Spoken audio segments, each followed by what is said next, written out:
এক প্রকারে যুব সমাজকে পঙ্গু করে দেওয়ার চেষ্টা। এটা তো ঠিক যে যে জিনিসপত্রের দাম বাড়ছে, আমরা প্রত্যেকে যে হারে ট্যাক্স কিছু না, দিচ্ছি, হ্যাঁ তার তুলনায় এই টাকাটা কিছু না। এবং কোথাও গিয়ে ট্যাক্সের টাকাই দিচ্ছে না। হ্যাঁ অবশ্যই। নমস্কার, আপনারা দেখছেন হাও, আমি ঋষিতা রয়েছে আপনাদের সঙ্গে। বাংলার রাজনীতিতে গত 1.5 দশক ধরে সবচেয়ে আলোচিত যে শব্দ সেটা হলো ভাতা। কেউ একে বলেন সামাজিক সুরক্ষা, কেউ আবার এটাকে বলেন ভোট কেনার রাজনীতি। এই রাজনীতির দড়ি টানাটানির মাঝে এই রাজ্যের অর্থনৈতিক পরিকাঠামো কি একেবারে পঙ্গু হয়ে পড়েছে?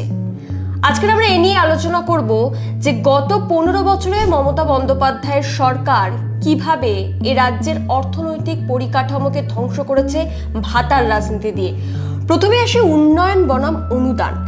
তার কারণ 2011 সালে পরিবর্তনের হাওয়া তুলে যখনই তৃণমূল কংগ্রেসের সরকার ক্ষমতায় আসে, সরকার গঠন করে, তারপর থেকে শুরু হয় একাধিক জনমোহিনী প্রকল্প। মমতা বন্দ্যোপাধ্যায়ের হাত ধরে আজকের এ রাজ্যে প্রায় 30টিরও বেশি এমনই সরকারি প্রকল্প চলছে, এবং গত অর্থবর্ষের বাজেট অনুযায়ী রাজ্যের নিজস্ব আয়ের একটা বিশাল অংশ এই ভাতা মেটাতেই বা এই ভাতা বা অনুদান দিতেই চলে যায়। লক্ষ্মীর ভাণ্ডার সহ অন্যান্য আরও যে সমস্ত ভাতা বা প্রকল্প রয়েছে, এই সমস্ত ক্ষেত্রে রাজ্যের খরচ হয় বছরে 25,000 কোটি টাকা। এবং অর্থনীতিবিদদের মতে এই যে অনুদান তখনই সার্থক যখন তা মানুষের ক্রয় ক্ষমতা বা শিল্পায়ন শক্তিকে বাড়িয়ে তোলে।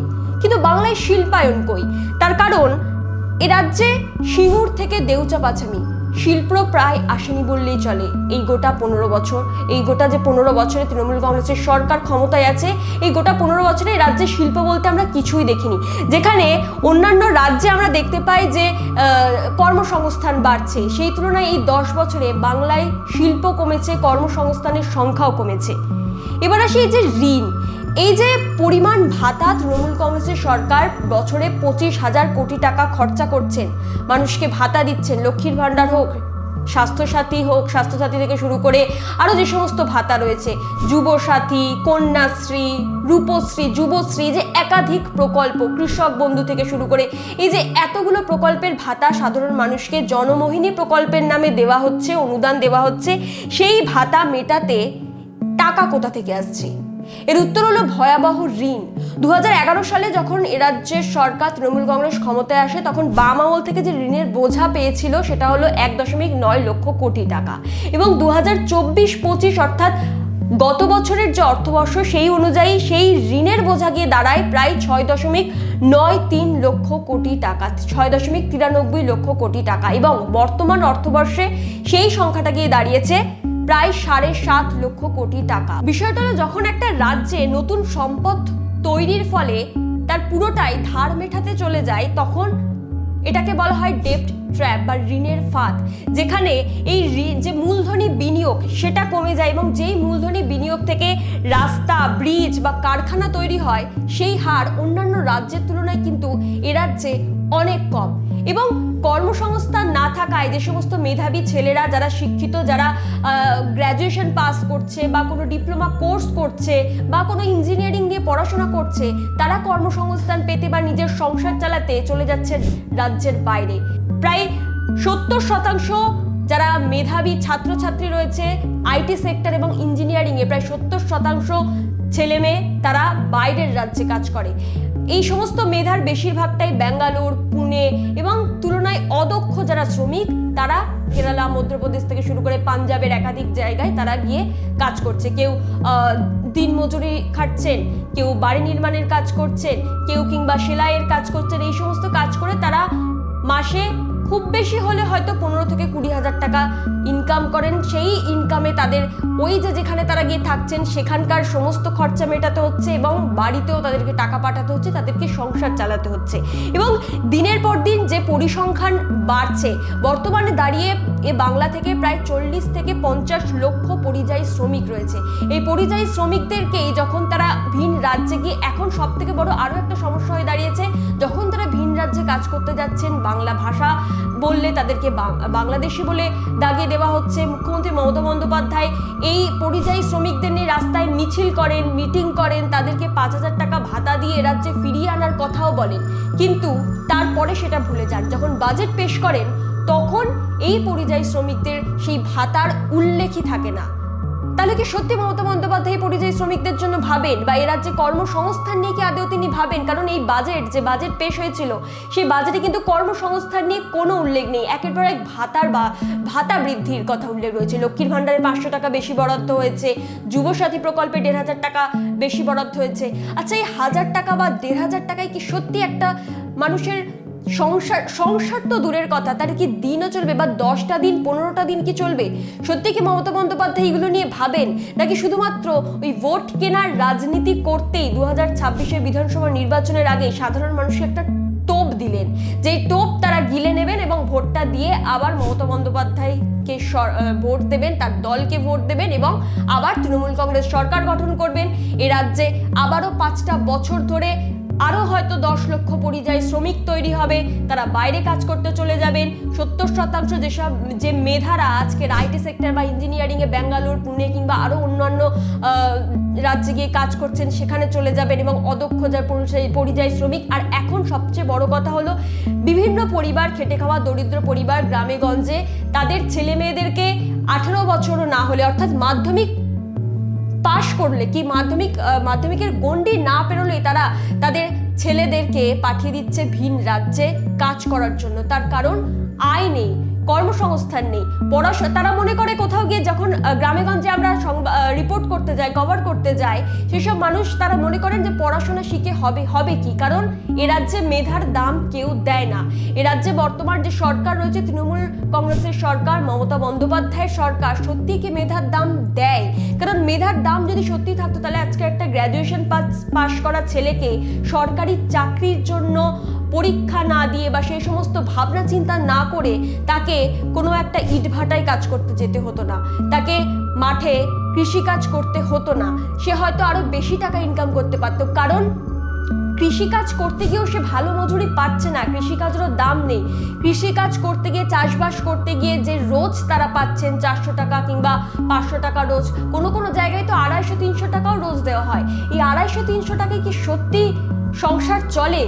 এই প্রশ্নটা আমি এই তৃণমূল কংগ্রেসের বা সরকার পক্ষের যারা এই ভিডিওটা দেখছে, আমি তাদেরকে জিজ্ঞাসা করছি, আজকের দিনে দাঁড়িয়ে 250 কিংবা 300 টাকায় সত্যি কি একটা মানুষের সংসার চলে? কিংবা যে 500 টাকার রোজেও কাজ করছে, চাষবাস করছে কিংবা দিনমজুর খাটছে, যে পরিমাণে জিনিসপত্রের দাম বাড়ছে, শাকসবজির দাম বাড়ছে, তেলের দাম বাড়ছে, সমস্ত ওষুধপত্রের দাম বাড়ছে, বাড়িতে প্রত্যেকেরই বৃদ্ধ বাবা মা থাকে, প্রত্যেকের ওষুধ কিনতে হয়, মাসে 10,000 টাকার ওষুধই তাদের চলে যায়। আমরা বিভিন্ন গ্রামে গঞ্জে যাই, গরিব মানুষ, বয়স্ক মানুষ, তাদের 10,000 টাকা ওষুধ কেনার সামর্থ্য থাকে না। তাই 500 টাকার রোজেও যদি কেউ ইনকাম করে, তাহলে সেই 10,000 টাকার বাড়ির বৃদ্ধ বাবা মা যারা রয়েছে, তাদের জন্য কিন্তু সেই 10,000 টাকার ওষুধ কিনে দেওয়ার সামর্থ্য তাদের হয় না।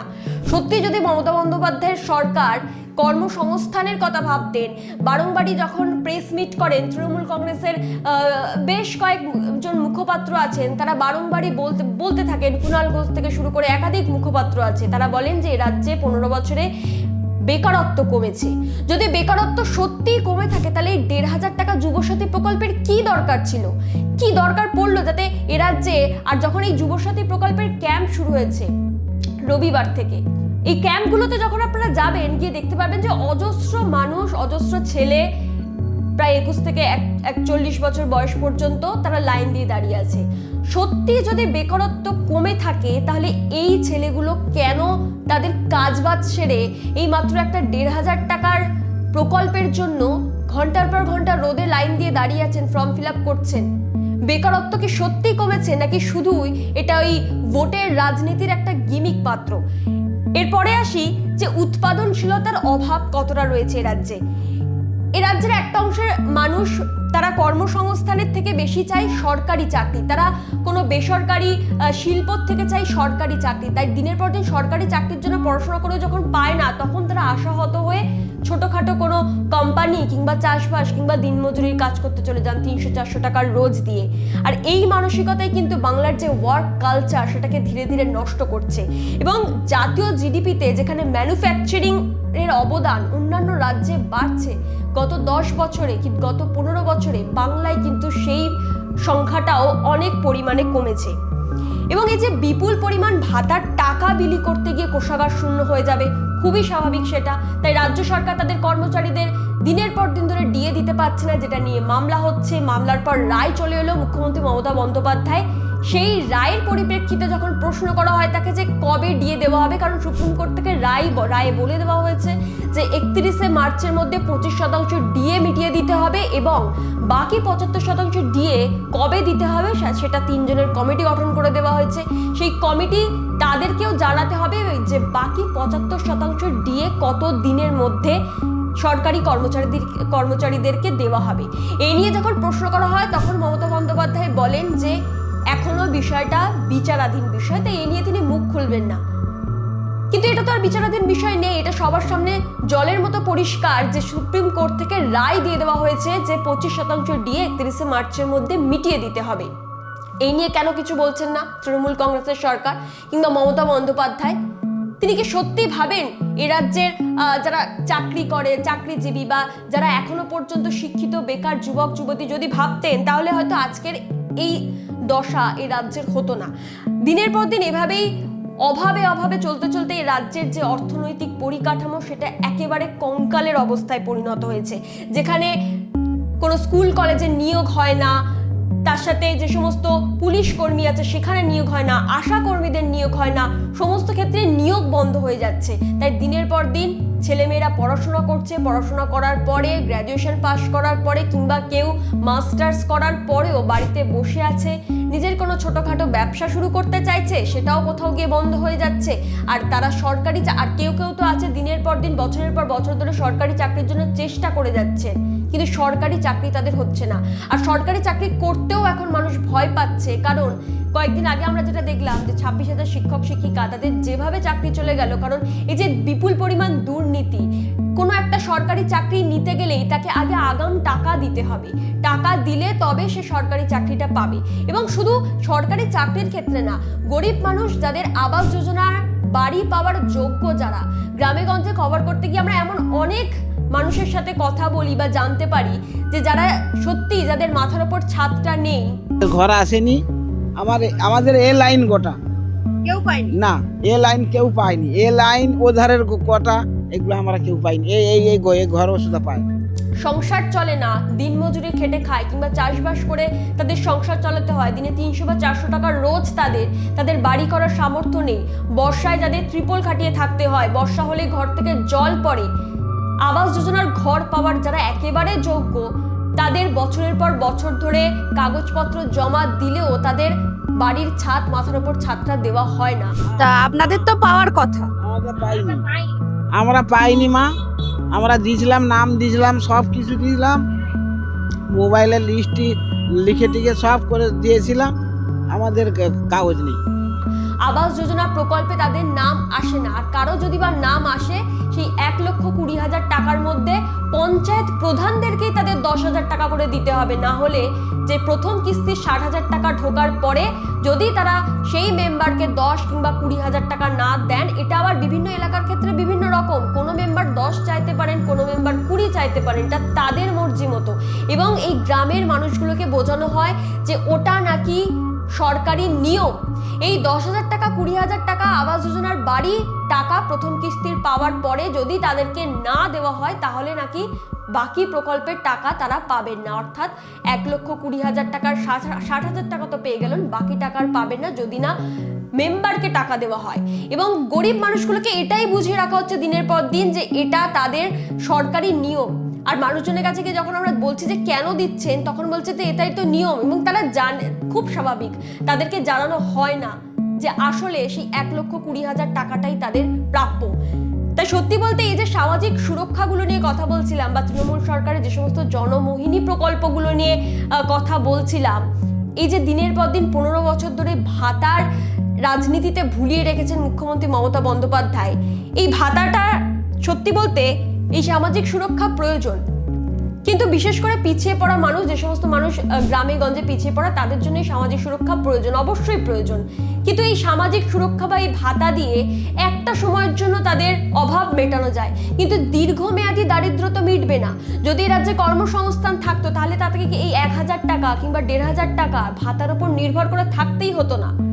এটা তাদেরকে বোঝানো হয় না, তাদের বোঝানো হয় যে অন্য সরকার বামা বলে তো তাদের কাছে ভাতা ছিল না, কিংবা বিজেপি এলে তো তাদেরকে ভাতা দেওয়া হবে না, তৃণমূল সরকার তো তাদের ভাতা দিচ্ছে, কিন্তু তাদেরকে তারা বোঝেন না, বা তাদেরকে বোঝানো হয় না যে তারা প্রত্যেকদিন যে জিনিসপত্র কিনছেন, শাকসবজি থেকে শুরু করে মশলাপাতি থেকে শুরু করে সমস্ত কিছু, ওষুধপত্র, তার ট্যাক্সের টাকা থেকে কিন্তু এই ভাতাগুলো তাদেরকে দেওয়া হচ্ছে। তাই এই ভাতাতে হয়তো সাময়িক অভাব মিটবে, কিন্তু যে দারিদ্র, দীর্ঘমেয়াদী দারিদ্র, সেই দারিদ্র কিন্তু মিটবে না। তাই শেষে একটাই কথা বলার, এই বাংলা দিনের পর দিন কি সত্যি এভাবেই ঋণে ডুবে থাকবে? মানুষ কি চাইছে? সত্যি কি 1000 টাকা কিংবা 1500 টাকা ভাতার উপরে নির্ভর করে থাকবে, নাকি এ রাজ্যের মানুষ চায় তার সন্তানের জন্য কোনো সম্মানজনক কর্মসংস্থান? এবার কিন্তু সত্যি ভাবার সময় এসছে। ভাবুন, আপনারা কি এই 1000 কিংবা 1500 টাকার ভাতের উপরে নির্ভরশীল হয়ে থাকবেন, নাকি আপনার ছেলেমেয়ের জন্য একটা ভালো কর্মসংস্থান, একটা ভালো স্যালারির চাকরি, সেটা বেশি করে চাইবেন? ভাবার সময় এসে আপনাদের, ভাবুন।